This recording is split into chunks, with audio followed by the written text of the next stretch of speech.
১৭ বছরের দীর্ঘ নির্বাসন শেষে গত ডিসেম্বরে দেশে ফিরেই বাংলাদেশের রাজনীতির দৃশ্যপট বদলে দিয়েছেন তারেক রহমান। ফেরার মাত্র ৭ সপ্তাহের ব্যবধানে জাতীয় নির্বাচনে জয়লাভ করে তিনি এখন প্রধানমন্ত্রীর আসনে বসার অপেক্ষায়। কিন্তু প্রশ্ন হল, দীর্ঘ ১.৫ দশকের ক্ষত কাটিয়ে তারেক রহমান কি পারবেন ভঙ্গুর অর্থনীতির বিভক্ত জাতিকে ঐক্যবদ্ধ করতে?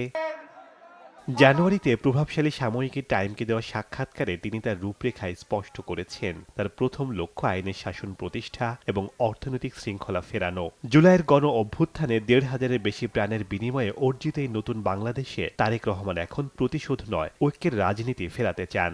গুম ও দুর্নীতির কালো অধ্যায় পেছনে ফেলে রাষ্ট্রীয় প্রতিষ্ঠানগুলোর ওপর জনগণের আস্থা ফেরানোই হবে তার সবচেয়ে বড় চ্যালেঞ্জ। বাংলাদেশে প্রতি বছর ২০ লাখ তরুণ কর্মক্ষেত্রে প্রবেশ করলেও ১৩.৫% যুবক বেকার। তারেক রহমানের সামনে এখন বড় কাজ ডিজিটাল অর্থনীতিতে তরুণদের সম্পৃক্ত করা এবং ব্যাংকিং খাতে সংস্কার, বিশেষ করে প্রবাসী শ্রমিকদের দক্ষতা উন্নয়ন এবং বিএনপির প্রতিশ্রুতি অনুযায়ী ফ্যামিলি কার্ডের মাধ্যমে সামাজিক সুরক্ষা নিশ্চিত করার অর্থায়ন কিভাবে হবে তা নিয়ে জনমনে কৌতূহল রয়েছে। বিশ্ব রাজনীতিতেও তারেক রহমানকে দিতে হচ্ছে কঠিন পরীক্ষা। ভারতের প্রধানমন্ত্রী নরেন্দ্র মোদী তাকে অভিনন্দন জানালেও বিগত সরকারের সময় হওয়া অসম চুক্তিসমূহ পর্যালোচনার ঘোষণা দিয়েছেন তিনি।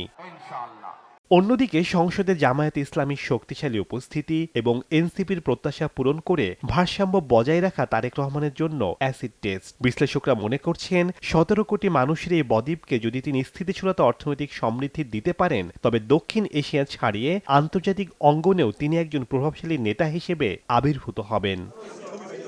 শেখ সাদি মারজান, সময় সংবাদ।